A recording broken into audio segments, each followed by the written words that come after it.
Welcome to another episode of Live from the Wish House with me, Chris Spinner. If you're a regular, welcome back. And if this is your first time with me, I'm so happy you're joining us. My path profoundly changed when my son was diagnosed with autism. My marriage collapsed, and I began to develop my own Cris-losophies to navigate and thrive. So I'm here to connect with you and to share and learn together, and we can create the life we love to live. So please subscribe, like, and share, and most importantly, comment below. I'd love to hear your thoughts, your feelings, and your stories. So today's episode is called Silver Linings. I had a friend that named her business Silver Linings. I think it's because it's such a pretty word. Silver linings, a pretty phrase. You can see the color silver. It feels like it's outlining all of the things in your life that might come to you with distress. So what are silver linings? To me, they're glimmers of hope. Good things happen. It's a border of those good things that surround difficult situations.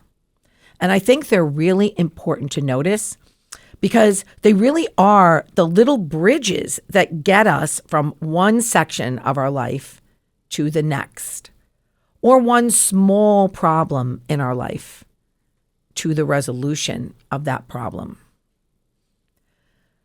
I decided to do this because recently I had an incident that caused me to say the phrase silver linings 100 times. We had a small tornado, a weather incident in my neighborhood, in my neck of the woods a few weeks ago, which resulted in the biggest tree you ever saw falling on my deck, which is attached to my home. So from the early pictures, it looked like it hit the side of my home as well. First silver lining, I wasn't there when it happened.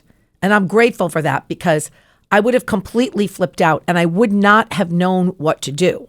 I would have thought that it fell on something that would have been important to check on right away.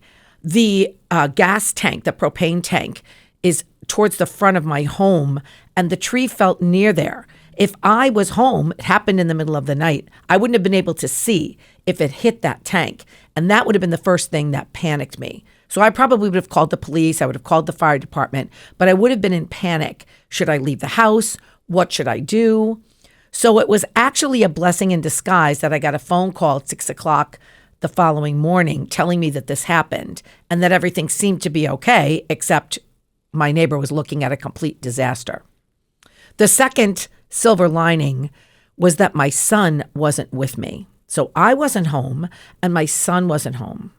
And as you know, you've been following me for a while, I have a son with autism. He's 31 years old. And that would have been a catastrophe in the making. He would never have been able to handle that kind of an upheaval.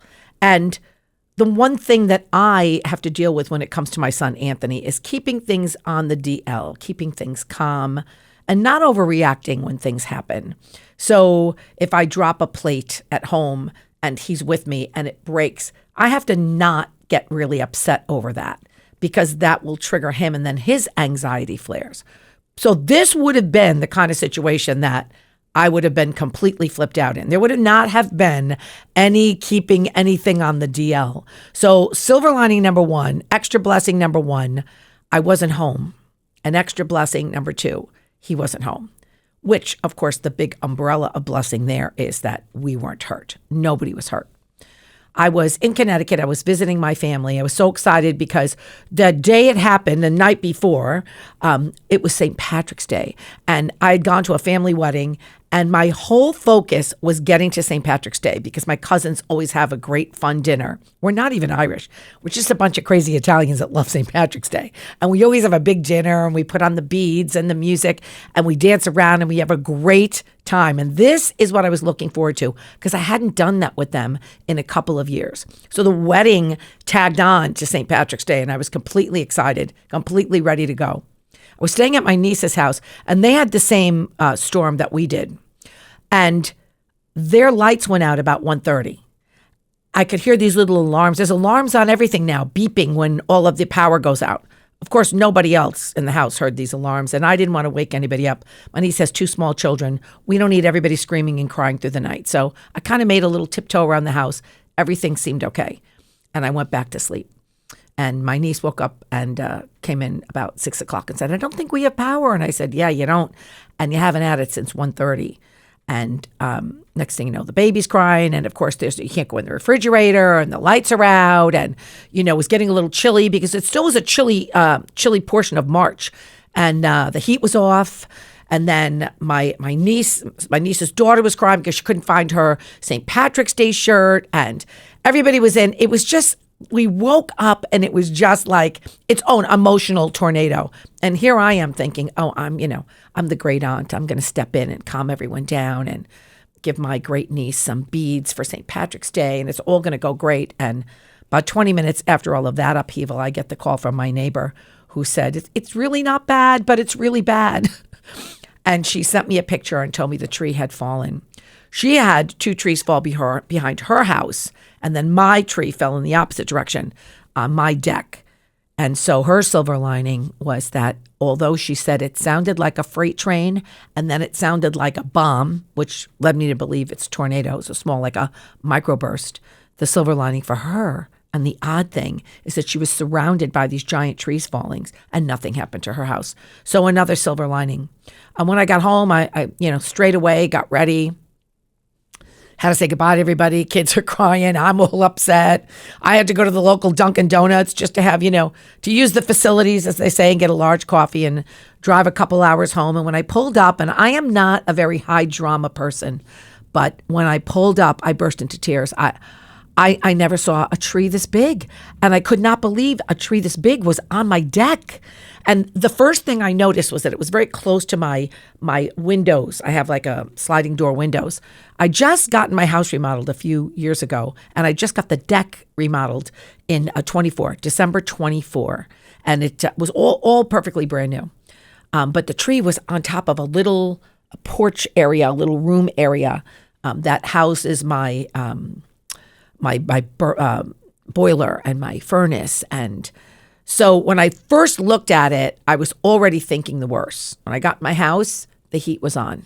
Another silver lining, I knew that the tree had not punctured the little room where all of that was. Of course, the groundskeeper came right away and he checked it, and there was absolutely nothing wrong with that little room. So I felt the heat. I knew I was okay. Went over to the windows, not a crack. The funny thing is, there's a little basket, a little white basket that I bought to kind of hides this plug-in system I have for all of my lights on my deck, and it's just a little plastic $1.25 laundry basket that I've filled with these cheapo flowers. That didn't move. That was the funny thing. The grill, the chairs, the picnic table, everything was crashed. The lights all smashed. But not the basket with the flowers, which is really funny because I think if you just blow on that, it should sail about 6 miles away. But that goes to show you it was a tornado because some things get it and some things don't. But that little basket, for the moment I looked at it, made me think, oh, that's a little sign. It's going to be okay. There's that basket surviving whatever this was. And then, of course, it's time to take the tree off the deck, and everybody came and all of the things. And little by little, as that day wore on, I started realizing that there were so many silver linings in what could have been such a huge catastrophe. At the end of the day, I feel like that tree was falling and angels took it and placed it. It was kind of like, well, it has to fall. This has to occur. I don't know why, but somehow something made that tree go where there would be the least damage. Now, don't get me wrong, there's damage. We have to replace good portions of the deck and the railings and all of this, but it's not anything that can't be fixed and fixed in a timely manner. And so the summer will come, and I envisioned myself on my deck with my new grill and my new picnic table and my new cushions for the chairs, and this will be but a memory, and the tree that used to shade the deck, which I could care less, I'll buy a couple of more umbrellas, will be gone, and all is well that ends well. But this incident, for some reason, because I've had other things in my life, nothing like this that could have caused some sort of injury, what do they say, life and limb, it made me realize that there are so many things in our life that occur where there are these kind of silver linings. And I'm at an age now where I can look back on so many instances in my life that were catastrophic, whether they were physically catastrophic or emotionally catastrophic, that things happened the way they were supposed to happen. And I had to put in a little inspired work to take control of the situation as much as I can, as much as I could. But those silver linings are always there. And those silver linings can promote a sense of peace, and they can promote a sense of joy.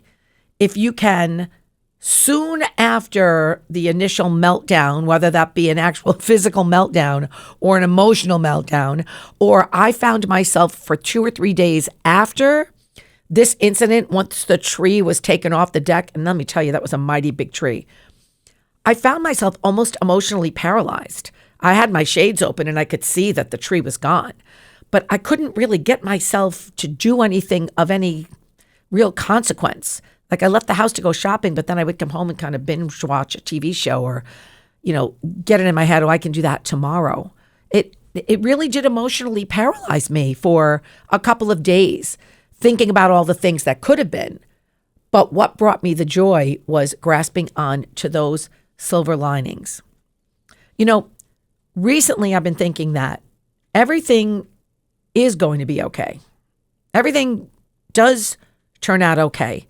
But maybe it's not the okay that we want it to be, or the okay that we have planned for it to be, or the okay that we think it's going to be, but it is going to be okay.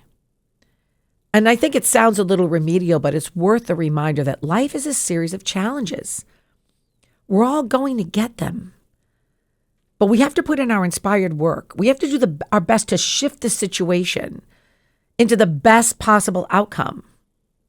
And then once we get to where none of the things that we can do are going to change the situation, there is a moment of an acceptance, a trusting that all is going to be okay.